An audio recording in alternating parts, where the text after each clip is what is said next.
નમસ્કાર મિત્રો, આજે સીધું ને સટમાં આપણી સાથે ગિરીશભાઈ જોડાયા છે.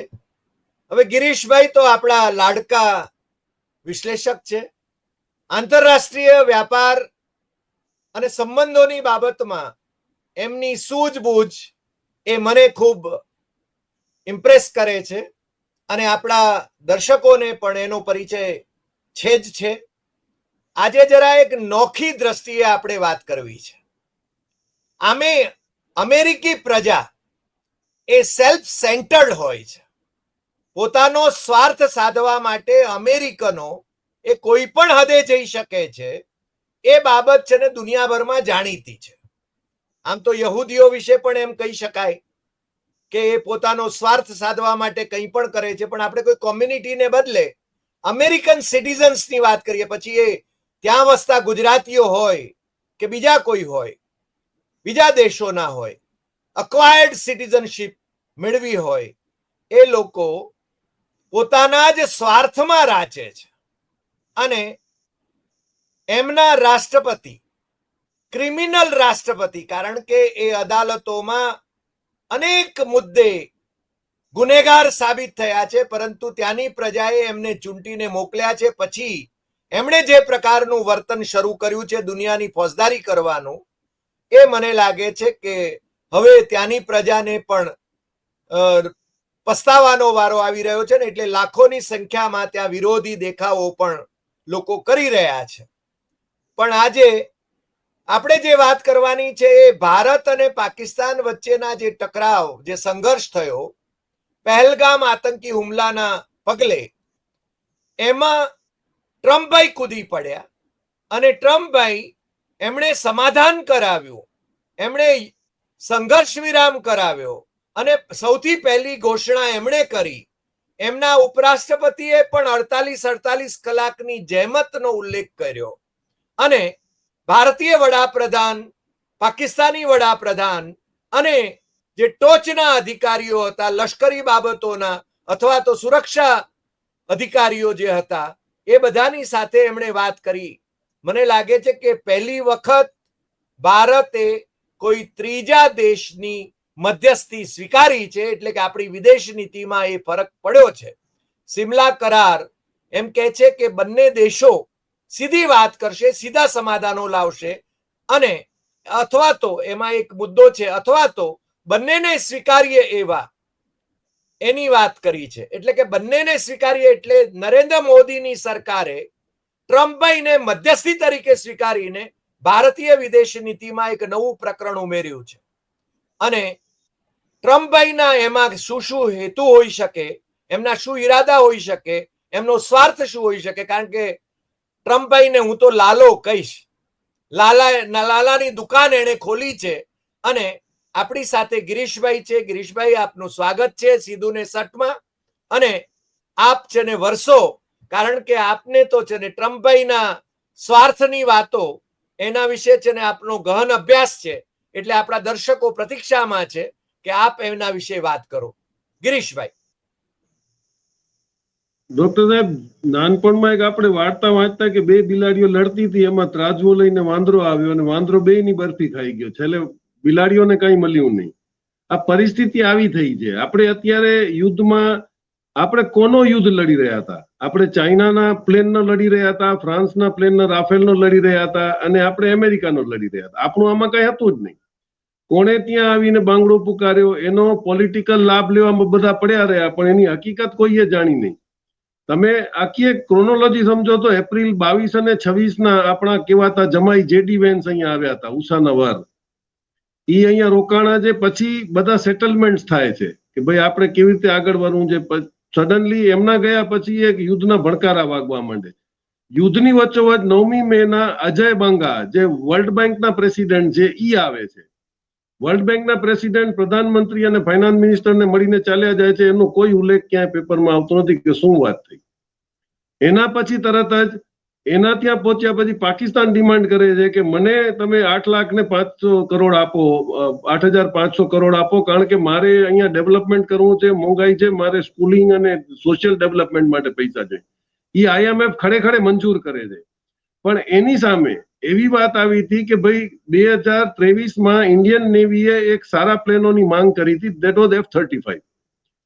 F-35 પ્લેન માંગ્યા પછી બાઇડનના ટાઈમમાં એનો તમે રિસર્ચ આપણે ગૂગલમાં પડ્યું છે કે તમે એના જો ડ્રોબેક વાંચો તો એને ચલાવવાનો ખર્ચો 1 કલાકનો 28 લાખ રૂપિયા છે અને એ એક પ્લેન 1000 કરોડનો થાય છે.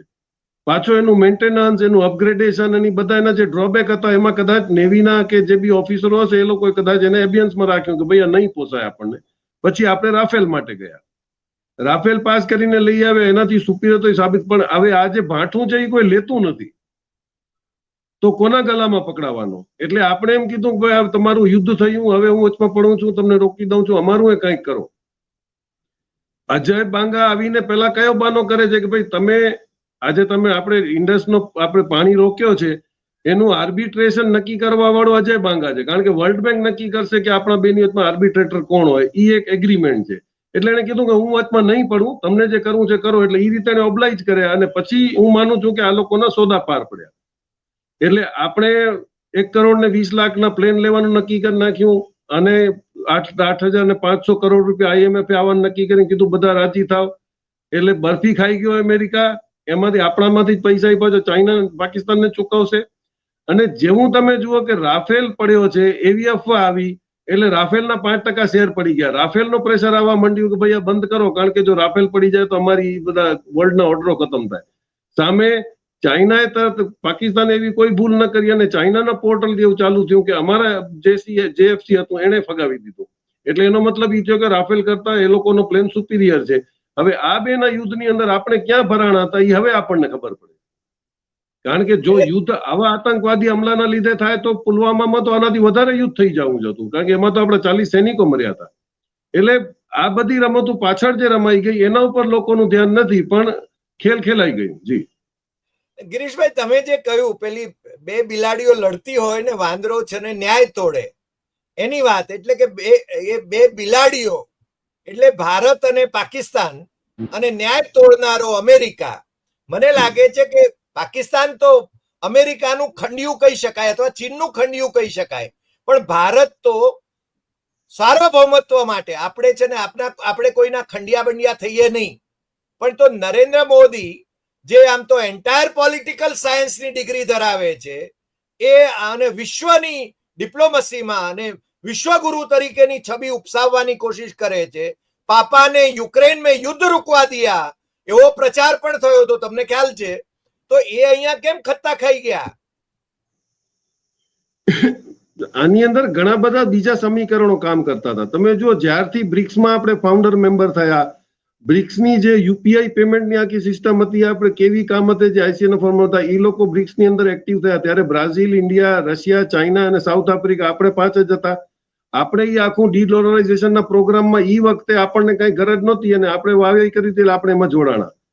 પછી અમેરિકાએ જોયું કે હવે આમાં કમજોર કડી કોણ જેમાંથી તોડી શકાય, જેના લીધે રશિયા અને ચાઇનાનું જે આ બ્રિક્સનું આખું સપનું જે તૂટે. પણ અત્યાર સુધીમાં 24 કન્ટ્રીઓ જોડાઈ ગયા. તમે ડાયરેક્ટ પેમેન્ટનો જે સિસ્ટમ તમે જુઓ તો તમે અમેરિકાની સેટેલાઇટો થ્રુ સ્વિફ્ટનું જે બેન્કિંગ પેમેન્ટ કરો એની અંદર તમને ખર્ચો પડે છે અને 5 થી 7 દિવસ પછી પેમેન્ટ મળે છે. આ લોકોએ બ્લોકચેન પેમેન્ટ ચાલુ કર્યા ચાઇના, અને એને એમને કીધું કે અમારું કોઈ કોમન કરન્સી છે, તમે તમારી કરન્સીમાં પેમેન્ટ કરી શકો છો. એ એક સિસ્ટમ એ લોકોએ લેઆઉટ કરી. હવે ઈ પેમેન્ટ કરવામાં Indonesia, Thailand, Dubai, south Africa, આપણે સાઉદી અરેબિયા, એ લોકોએ જે પેમેન્ટ યુપીઆઈ ના આપણા સિસ્ટમથી કરી, 7 સેકન્ડની અંદર ડીલર ટુ ડીલર પેમેન્ટ થઈ ગયા. આમાં બેંકનું ક્યાંય નથી. એટલે આ જે ડીડોલરાઇઝેશનનો ભય ઉભો થયો, એના પછી અમેરિકાની આ એક નવી ચાલ શરૂ થઈ કે ભાઈ ચાઇનામાંથી આ લોકોને છૂટા કોને કરવા? રશિયા થાય એમ નથી, બ્રાઝિલે તો એ ચાલુ કર્યું હતું, એટલે બ્રાઝિલ નીકળે એમ નતું એમાંથી, તો નીકળે કોણ? આપણે રહ્યા. એટલે પછી એમાં ઇઝરાયલ વચમાં આવે છે. ઇઝરાયલના પેગેસીસના જે પણ ગોટાળા એના પાસે હોય એમાં એને કાંઈક ચાપ દબાવી, એવું મારું માનવું છે. નહીં તો આપણને શું ગરજ છે કે આપણે બધા અમેરિકાનો સાથ મૂકે છે. આફ્રિકો કોન્ટિનેન્ટ આખું અત્યારે એ લોકોને કાઢી મૂકવા તૈયાર છે, ખાલી અમેરિકાને નહીં, ફ્રાન્સને, સ્પેનને, પોર્ચુગલને. એટલે એ લોકો કોલોનીઓ બધી નાબૂદ કરી નાખી કે હવે અમે લોકો અમારો જ રિસોર્સ વાપરશું, અમે કમાશું ને અમે ડેવલપ કરશું. એમાં ચાઇના ને રશિયાનો મોટો ભાગ છે જ. એટલે હવે આમાંથી આપણે કેવી રીતે નીકળીએ એ જોવું પડશે.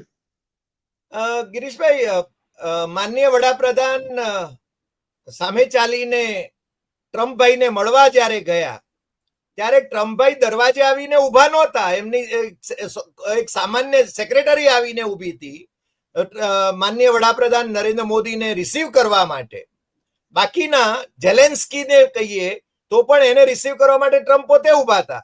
મેલોનીને રિસીવ કરવા માટે ટ્રમ્પ પોતે ઊભા હતા. બીજાઓને બધાને રિસીવ કરવા માટે ઊભા હતા. બીજું, બંનેની જે જોઈન્ટ પ્રેસ કોન્ફરન્સ થઈ અથવા તો પ્રેસ કોન્ફરન્સ પ્રશ્નોત્તરી જે લીધી એની અંદર ટ્રમ્પે તો છે ને બ્રિક્સ કરન્સીની વાત એ વખતે છે ને એને ફગાવી દીધી હતી. અને છતાં માન્ય વડાપ્રધાન નરેન્દ્ર મોદી એ છે ને બોલી શક્યા નહોતા એના વિશે.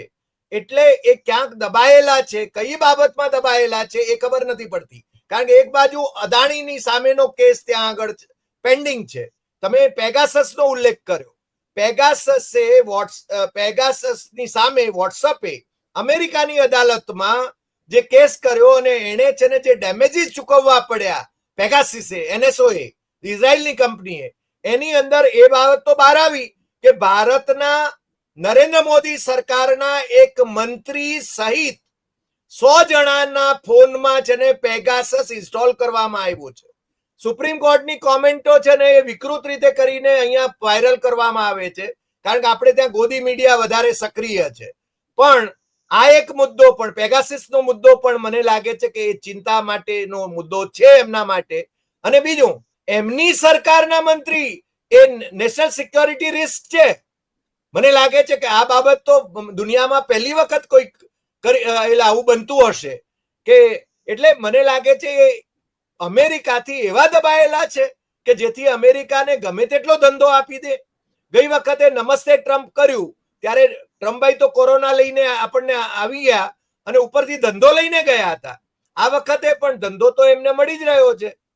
મને લાગે છે ત્યાં આગળ છે ને જે રીતે પેલા વિમાન જે ભંગારવાડાના વિમાન છે એ આપણે ખરીદીશું કે એના વિશે તમે શું કહેશો? એટલે આજ કહી રહ્યું છે કે એને આપણા મજબૂરીનો પૂરો ફાયદો ઉપાડવાનો છે. એને આપણને અપમાનિત કરવામાં કઈ બાકી રાખી. તમે મને કહો કયા કન્ટ્રીના એ લોકોના ઇમિગ્રન્ટ્સને એને હથકડી કરીને મોકલ્યા છે. અને મજાની વાત એ છે કે એ લોકોના એરફોર્સના હાઈ સિક્યુરિટી ઝોનમાં કોણ વિડીયો ઉતારી રહ્યું હતું આપણા માણસોનો, અને ત્યાંથી કોણે વાયરલ કર્યો? એરફોર્સમાં એટલી હાઈ સિક્યુરિટી હોય કે ત્યાં કોઈ ફોટોગ્રાફી કરે નહીં. તો તમને કેવી રીતે બદનામ કરવા છે? તમે અબકી બાર ટ્રમ્પ સરકાર કરવા ગયા હતા, બાઇડનની અંદર તમે એડજસ્ટમેન્ટ કરી શક્યા નહીં, હારી ગયો છે. પછી બાઇડનને તમે પ્રોપર રિસ્પોન્સ આપ્યો નથી. એટલે આજે બધા સમીકરણો છે. કારણ કે અમેરિકાની પબ્લિક સવાલ પૂછે છે, ત્યાં તો તમને રિપોર્ટરોને કોઈ આગળથી ચિઠ્ઠી નથી આપવામાં આવતી, એ પૂછી જ લે છે. એટલે એ તમારી તકલીફ હતી. પછી તમને ઇન્વિટેશન નથી આપતા, તમે જાઓ છો તો તમારા પ્રોટોકોલ પ્રમાણે તમને સન્માન આપવામાં આવતો નથી, અને તમારી હાજરીમાં જ એ ટેક્સ રજૂ કરે છે અને ટેરિફ લગાડી દે છે આપણી ઉપર. એટલે આ બધા સંકેતો જે હતા એ સમજી, અને એ જ વખતે જો આપણે ફાઇનાન્સ મિનિસ્ટરને મોકલ્યો હોત કાં બીજા કોઈને મોકલ્યો હોત તો થોડો ઘણો એનો ટેમ્પો એડજસ્ટ થયો. કારણ કે હાલ અભિમાની તો માણસ છે. એમનું તમને ચોખ્ખું બેકગ્રાઉન્ડ આપી દઉં કે એટલો મોટો એ વેપારી છે, પોતે એની હિસ્ટ્રી ચેક કરો તો એ મોટોમાં મોટો બેંકનો ડિફોલ્ટર છે. એને પોતાને જેલ થવાની તૈયારીમાં પણ હતો. એટલી બધા એને એવા ટાઈપનો એ કોન્ટ્રાક્ટર છે. હવે તમે બે ચીજો જુઓ કે જેડી વેન્સને અહીંયા મોકલ્યો એમ સમજીને, કારણ કે જેરેડ કુશનર એનો જમાઈ છે, ટ્રમ્પનો જમાઈ છે જેરેડ કુશનર, અને એનો વેવાઈ છે ચાર્લ્સ કુશનર. ચાર્લ્સ કુશનર પણ બેંકના લફડામાં ફસાણો હતો. એને બાઇડને જેલ મોકલવાની તૈયારી કરી. ટ્રમ્પે આવી અને પ્રેસિડેન્ટ પાર્ડન આપ્યું અને એને ફ્રાન્સનો એમ્બેસેડર બનાવીને મોકલી દીધો. હવે એના જમાઈએ જેરેડ કુશનર એમ કીધું કે મને ગાઝા મળે ને તો હું ત્યાં રિવેરો બનાવું, વર્લ્ડની સારામાં સારી ત્યાં. એટલે એના જમાઈને ભેટ દેવા માટે એને એક આખા કન્ટ્રી જેવા ગાઝાને ખતમ કરી નાખ્યો. He wants to flatten. અને પછી વચમાં ક્યારે તમને કીધું કે અડધા પેલેસ્ટાઇન તમે લઈ લ્યો, અડધા તમે લઈ લ્યો, અડધા સાઉદી અરેબિયા લઈ લે. એટલે ત્યાંથી કાઢી અને એને જમાઈને ભેટ દેવી છે. એટલે જેડી વેન્સને મોકલ્યો કે આ હિન્દુસ્તાનનો જમાઈ છે તો તું એ ભેટ લેતો આવ, અને એ ભેટ લઈને ગયો F-35 નો 1 કરોડ ને 20 લાખના પ્લેન. એટલે આજે બધું ધંધાઓની જે બધી વાતો ચાલે છે, એના માટે જો તમારા દેશને બલિદાન દઈ દેવું પડતું હોય તો આનાથી બદનસીબી તો વધારે કઈ ન હોય. અને ટ્રમ્પે છેવટે એટલે જે ટ્વીટ કર્યું છે, બીજું ટ્વીટ જે કર્યું સંઘર્ષ વિરામ વાળું જે ક્રેડિટ લીધી હતી એના પછીનું જે ટ્વીટ કર્યું એની અંદર એને એમ કહ્યું કાશ્મીરનો મુદ્દો પણ એ છે ને રિઝોલ્વ કરવા માટે મધ્યસ્થી કરવાની વાત કરે છે. અત્યાર સુધી આપણે ન તો શી જિનપિંગની મધ્યસ્થી સ્વીકારી છે, ન અમેરિકાના પ્રેસિડેન્ટની મધ્યસ્થી સ્વીકારી છે. પણ માન્ય વડાપ્રધાન આજે છે ને, આજે પણ હું એમના ટ્વિટર એકાઉન્ટ ઉપર જાઉં છું, એક્સ ઉપર, એ છે ને આ વિશે શબ્દ નથી બોલતા. મને લાગે છે કે એમનું મૌન શું સૂચવે છે. અને બીજું, ટ્રમ્પે એ પણ કહ્યું છે કે પાકિસ્તાન અને ભારત સાથેના ટ્રેડમાં ઘણો બધો વધારો થશે અમેરિકાનો.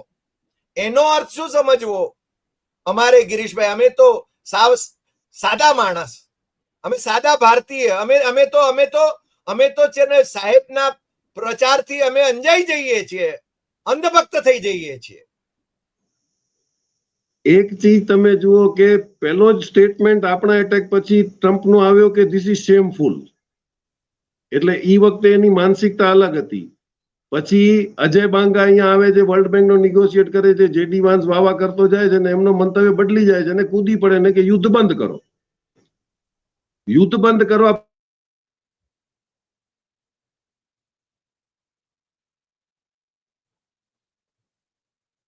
મને લાગે છે ગિરીશભાઈ નું કનેક્શન થોડુંક ડિસ્ટર્બ થયું છે. આવશે એને. હા, એટલે એમાંથી આપણે કેમ નીકળવું ઈ જોવું પડશે.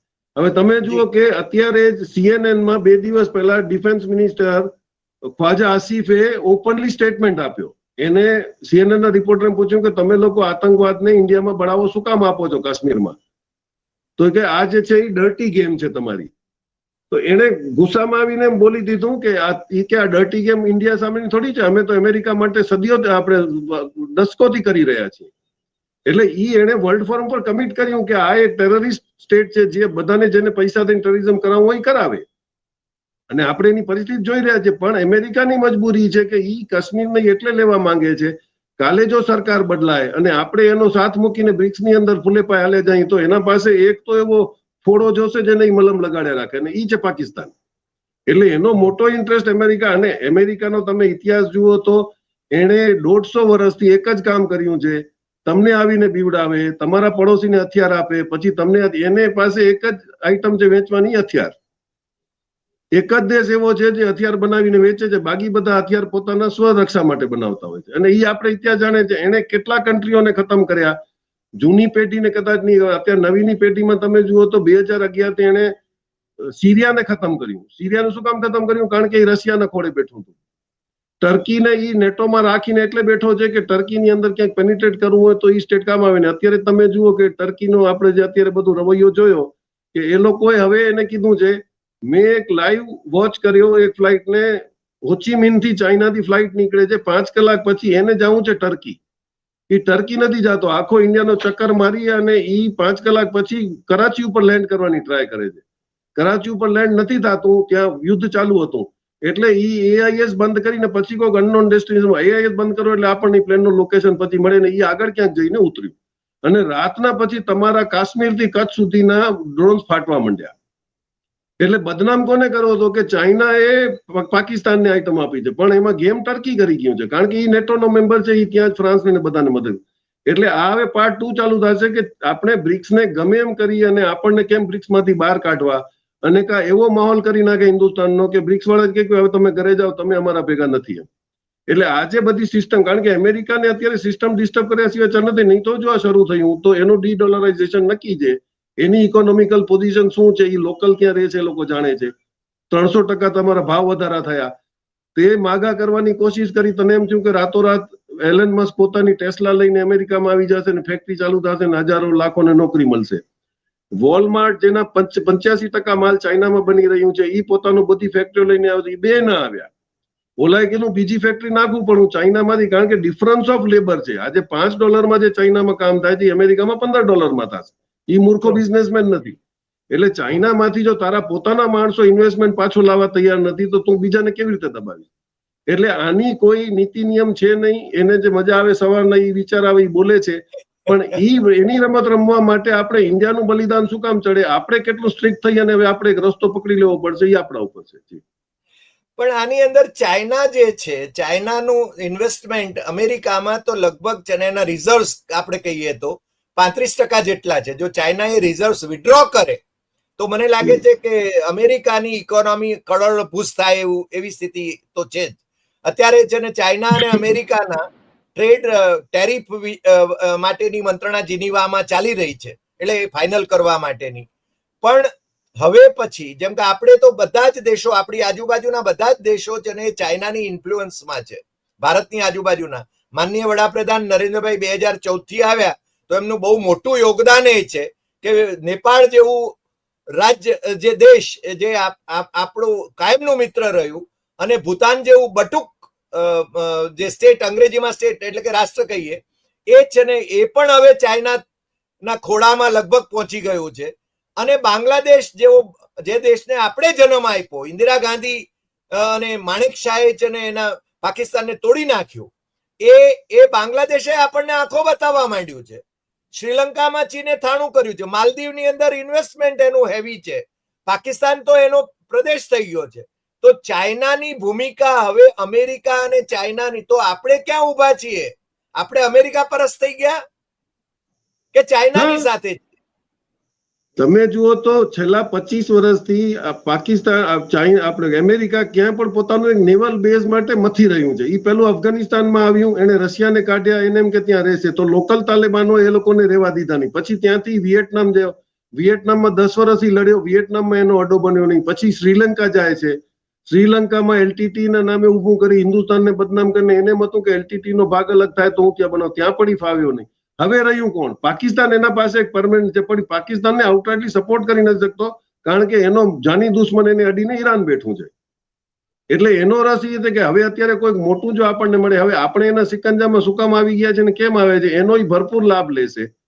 કારણ કે તમે જુઓ, શેખ હસીના જયારે આવી, આપણે જાહેરમાં ખબર પડે છે કે ભાઈ ત્યાંનો બાઇડનના ટાઈમમાં જે સેક્રેટરી જનરલ હતો આપણે ફોરેન અફેર્સનો, ડોનાલ્ડ લુ, એ ત્યાં રાતના આવે છે.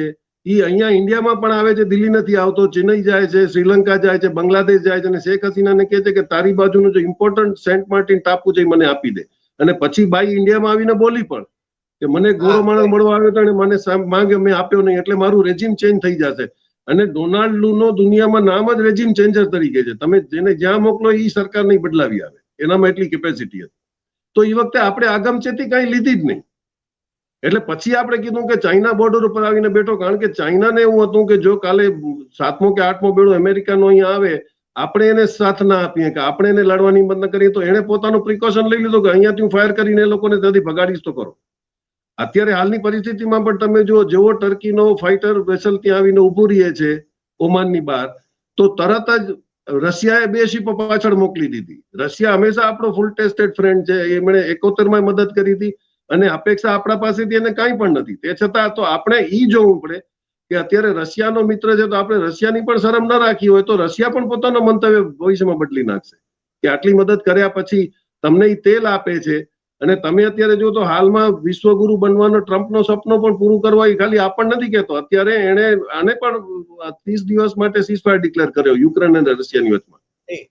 અને રશિયા માટે એને પોતાના સાવકાર મિત્રોને મોકલ્યા છે, જેમ આપણે મોકલતા. એ અત્યારે પુતિન સાથે મીટિંગ કરી રહ્યા છે. સગવડ થઈ કે ઓલાએ પોતાના જેટલા પણ રેર અર્થ મટીરિયલ છે એ રશિયાનો ભાગ છોડીને બાકીનું એના માટે 50%, અને એ ટ્રમ્પ ખુલે માંગતો હતો કે મને રેર અર્થ મટીરિયલ આપી દે તો હું તને છોડી દઉં. અને એગ્રીમેન્ટ ઈ કરવાનું છે કે નેટો આની આગળ નહીં વધે અને રશિયા નેટોના કોઈ બીજા કોઈ કબજા નહીં કરે. ઈ સેટલમેન્ટ ઉપર સીઝફાયર કરવાની તૈયારી છે. પણ પરિસ્થિતિ તારી છે કે તે જે હથિયાર બનાવ્યા એ તો 3 વર્ષમાં આમાં યુક્રેનમાં ખતમ થઈ ગયા, બાકીના ઇઝરાયલમાં ખતમ થઈ ગયા. થોડા ઘણા હતા એ તું અમેરિકાને ચાહતો હતો કે વાપરે. હવે તારી પોતા પાસે હથિયાર નથી તો તું લડાઈ રોકાવાની જ કોશિશ કરીશ ને. એટલે આ જે અત્યારે શાંતિ થઈ રહી છે એના પાછળનું કારણ શું છે એ આપણને જાણવું પડે. હવે આપણે બધા ગોદી મીડિયા તરીકે ચાલ્યા પડ્યા છીએ. અમુક હું તમને ચીજો ટેકનિકલ દઈ દઉં કે દુનિયામાં 3 જ જાતના તમારે ડ્રોન્સ છે. એક હાઈ ઓલ્ટિટ્યુડ પણ લો રેન્જના, એક લો એલ્ટિટ્યુડ હાઈ રેન્જના, અને એક સુપરસોનિક. હવે એ વચલા જેવા છે કે જે સેટેલાઇટ બેઝથી જઈ શકે છે. તમારી ઉપર જેટલા બી ડ્રોન આવ્યા એની અંદર કોઈ હથિયાર નહોતું, કારણ કે હથિયારો તો પડ્યા ભેગા ફાટત, અને જો તમે એને હવામાં માર્યા તો ત્યાં પણ ભડાકો થાત, જે આપણે ઇઝરાયલમાં જોયું છે. એ ન થયા એનું કારણ એક હતું કે પાકિસ્તાન પાસે સેટેલાઇટ નથી. રિયલ ટાઈમ સેટેલાઇટો આપણી પાસે 15 છે, એની પાસે નથી. તો એને જે આ બધા ડ્રોન મોકલ્યા એ રિયલ ટાઈમ જીપીએસ ના મોનિટરિંગ કરી અને એ લોકોને કંટ્રોલને આપતા હતા. એટલે એ લોકોએ આખો કાશ્મીર થી કચ્છ સુધીનો આખો એરિયા, તમારે બેટરીઓ ક્યાં છે, તમારા C-300 ક્યાં ઉભા છે, તમે એન્ટી એરક્રાફ્ટ ગનો તમે ક્યાં રાખી છે, એ આખો સર્વેલન્સ એ લોકો પાસે પહોંચી ગયો. હવે એનો ઉપયોગ ભવિષ્યમાં પણ કરશે કે નહીં એની ગેરંટી કોણ લેશે? અમેરિકાની ગેરંટીને તો કોઈ વેલ્યુ જ નથી. તો આપણે આપણી સિક્યોરિટી માટે હવે શું કરશું? મોદી સાહેબનો અત્યારે સ્ટેટમેન્ટ આવ્યો છે કે ભાઈ સિંદૂર તો ચાલુ જ રહેવાનું છે અને પીઓકે તો એ લોકોને આપી જ દેવો પડશે, પણ કેવી રીતે? આઈપીએલમાં જીતાવશે કે કેવી રીતે કરશે એ વિચારવાનું સ્થાન. એટલે ખાલી સ્ટેટમેન્ટ કરવા અને પોતાને સ્ટ્રોંગ બિહેવ કરવું. આજે ચાઇનાથી લડાઈ કરવાની હિંમત શું કામ અમેરિકા નથી કરી? કારણ કે એને પોતાને એટલું મોટું સાબિત કરી લીધું છે કે હવે તમે મારાથી જો લડવા આવશો તો તમારો થાક નહીં લાગે. પણ આ બધી પોલિટિક્સની અંદર આપણી ડિપ્લોમસી કેટલી, કારણ કે ડિપ્લોમસીમાં જરૂરી નથી કે તમે એને લોકલ ઇલેક્શન માટે કન્વર્ટ કરો. ઘણા બધા ડિસિઝન આપે રિપોર્ટિંગ કર્યા છે, કેટલા બધા એટલા સિક્યુરિટીના ડિસિઝન ઇન્ટરનલ લેવાના છે, પબ્લિકને ખબર જ નથી હોતી, પણ એ દેશ હિતમાં લેવાઈ ગયા અને બધું શાંત થઈ ગયું. એટલે આપણી શું પરિસ્થિતિ છે એ તો નક્કી કરશે, પણ જેટલું અમેરિકા આપણામાં ગુસ્સે આવશે એટલા સંબંધ આપણા બ્રિક્સમાં કદાચ બગડશે અને છેલ્લે આફ્રિકાને બધા ભેગા થઈ જાય તો આપણે અટુલા ન રહી જાય એકલા, એ આપણે જોવું રહેશે. મને લાગે છે ગિરીશભાઈ તમે ખૂબ સરસ રીતે આખું વિશ્લેષણ કર્યું અને લાલાની વાતમાં આપણે ફસાઈ ન જઈએ એની કાળજી આપણે રાખવાની છે. મને લાગે છે યુદ્ધ વિરામ એટલે સંઘર્ષ વિરામ, એને માટે આ શું શરતો ભારત પાસેથી એમણે કબૂલાવી છે એ તો હજુ જાહેર થઈ નથી. સંસદનું સત્ર મળે છે કે કેમ, માનનીય વડાપ્રધાન સર્વપક્ષી બેઠક બોલાવે છે કે કેમ, એમાં હાજરી આપે છે કે કેમ, એમાં જણાવે છે કે કેમ, કારણ કે એનાથી ઉલટું પાકિસ્તાનની અંદર તો ત્યાંનો પ્રાઇમ મિનિસ્ટર છે ને રોજ નેશનલ એસેમ્બલીને સંબોધીને વાત કરે છે, નેશનલ સોલિડારિટીની વાત કરે છે.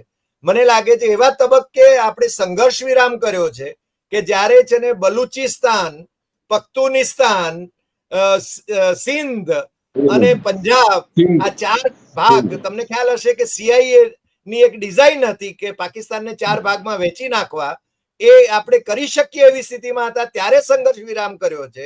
એટલે મને લાગે છે કે એની પાછળની જે ભૂમિકા છે, ધંધો જે છે, ધંધો, એની વાત આપે કરી. દર્શકોને પણ એ ખૂબ ગમશે. દર્શકોના પ્રતિભાવોની પણ હું પ્રતીક્ષા કરું છું અને આપનો ખૂબ ખૂબ આભાર. ફરી પાછા આપણે ક્યારેક સાથે જોડાઈશું. નમસ્કાર. Thank you Girishbhai.